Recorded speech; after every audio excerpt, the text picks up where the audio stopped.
sir. How's your message? Two people back in Framingham, Massachusetts. Tomorrow night, Doc Severinsen is going to be appearing with his group Zebron on Saturday. That's tomorrow night in Framingham, Massachusetts at the Chateau de Ville, right?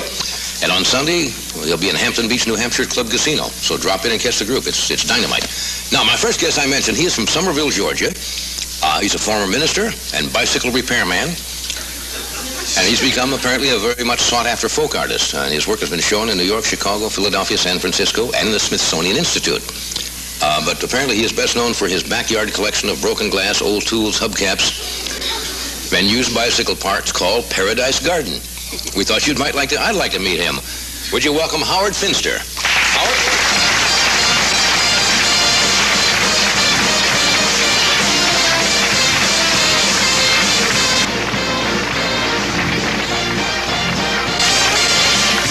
How are you, Howard? How old am I? No, how are you? You're fine. And how old are you, by the way?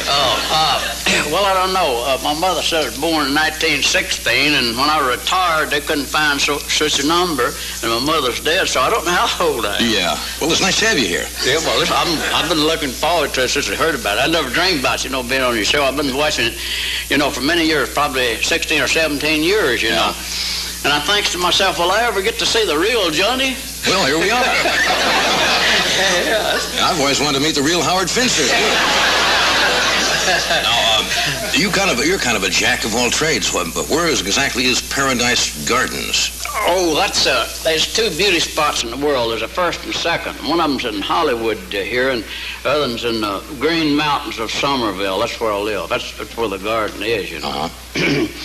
And it's about 2.5 acres. It goes, all the way across the block. Clear across the block? Yeah. Well, that's good size. How did this start? Like if you had a place itching up here on your head, Johnny, and the first time that you put your hand up here, you put your hand right on where it is. Don't matter where it is at, you'd put your hand on it, you know. Mm-hmm. And if you used to ask me to scratch it, I wouldn't know where to look. See, I just had a feeling to build this garden, like you have a feeling you know right where to scratch. That makes very good sense.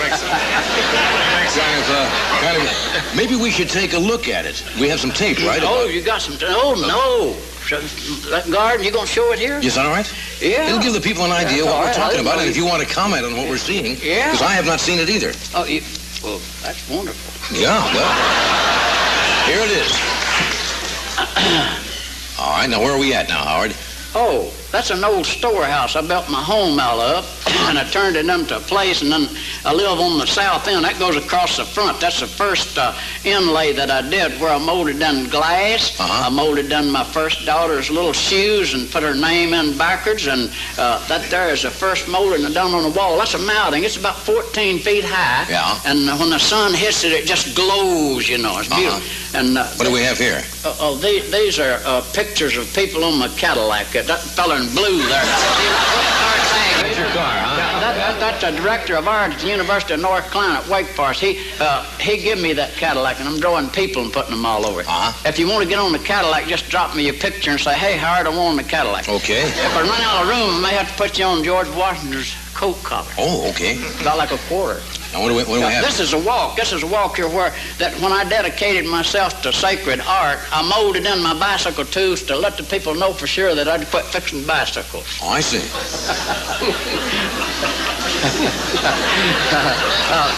This is some sculpture I did. I was in Clearwater and Revival, and some of those fellows that I molded, I'd done it looking out over the ocean. And when I brought them back, there's a few faces in there that I can't announce their names because they don't want no publicity. Certainly, I understand.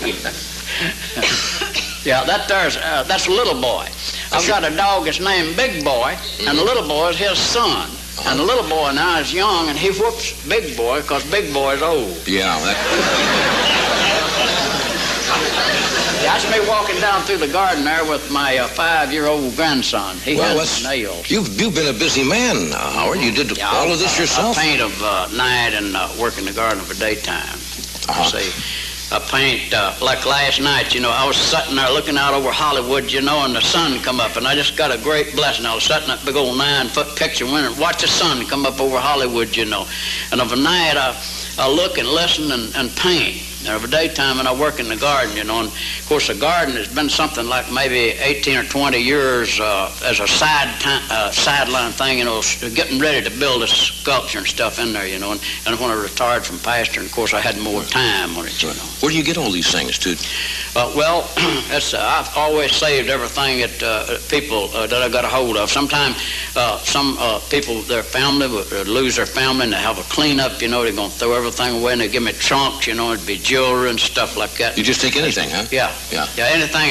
You say, I represent the invention of mankind, and that covers nearly everything. See, it's a George Washington Day, and there ain't no Johnny Carson, Howard Finster Day, and there ain't no Inventors Day. So I represent the inventors.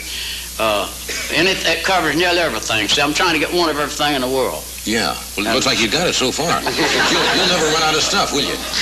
No, people keep bringing things in, and the bigger my garden gets, and the more exciting it is, especially after you've been on your show, they'll be bringing me more stuff than I can put in the garden. Yeah, you may be right. Well, we're going to take a break, and we'll be right back. Can you stay with us for a few minutes? Yeah. Okay, here we are. All right, we're back. We're talking with Howard Finster. Oh, did I pronounce your name right? I said Finster, and I heard you say Finster. Is there an I in there? Finster, yeah. You were talking to Ed during the break here. You said you don't sleep very much. No, I paint of a nighttime and work in the garden of the daytime.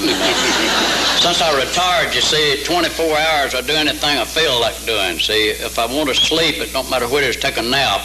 And then if I want to work, I just work. And I don't even follow calendars and clocks no more. I wore a collar and tie so long for 45 years. I pastored churches and preached funerals and married people. To finally, when I got out of a collar and tie, I think to myself, I don't want to never put another on. You know? You put it on tonight, though? Well, yeah. This is a pretty big place here.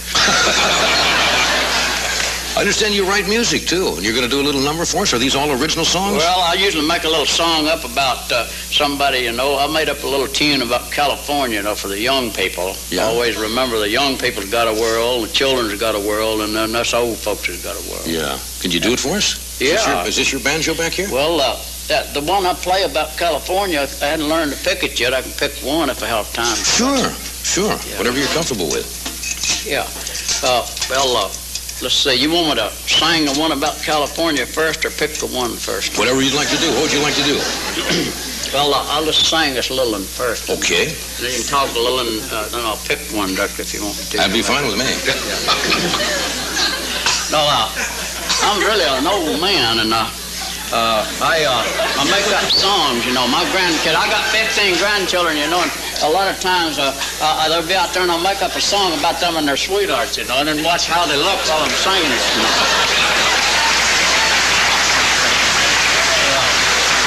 Yeah, I've been requested several times to sing this little tune. I sung it out there. It's like when I come into California, you know, I just said, just hanging around,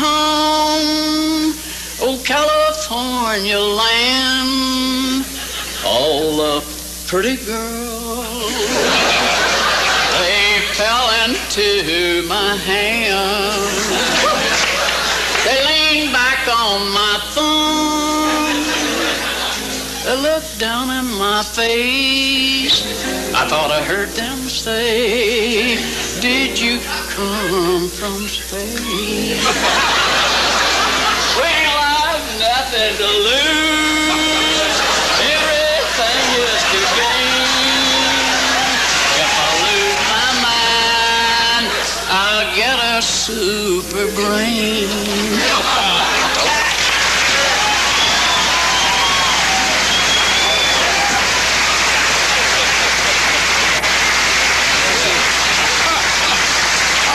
I notice you keep moving doing your songs, which is not a bad idea. Now you're going to pick one for us? Yeah. Okay.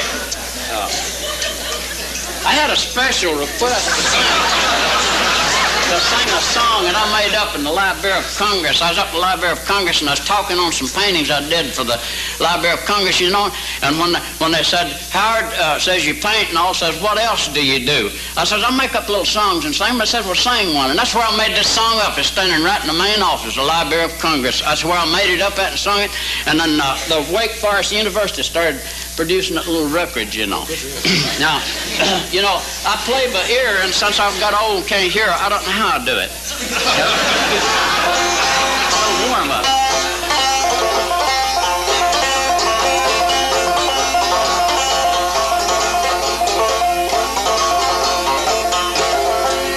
I'll just sing about a verse or two of this little song now.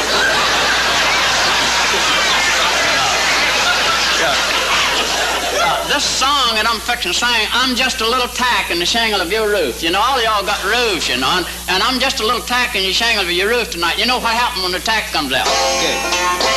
Just a little tack on the shingle of your roof. Just a little tack on the shingle of your roof. Just a little tack on the shingle of your roof.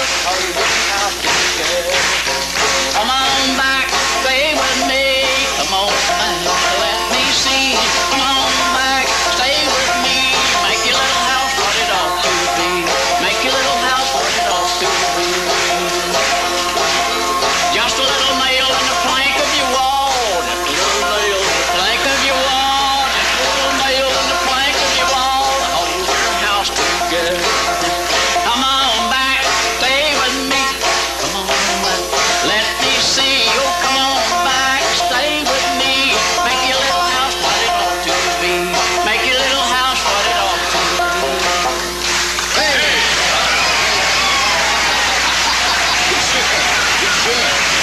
Howard! I know.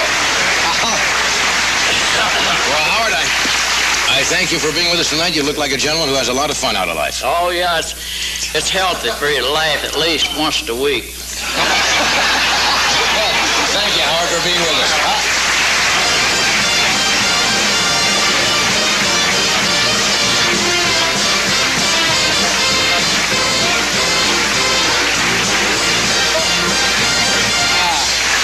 Howard's getting less choreography when he's acting.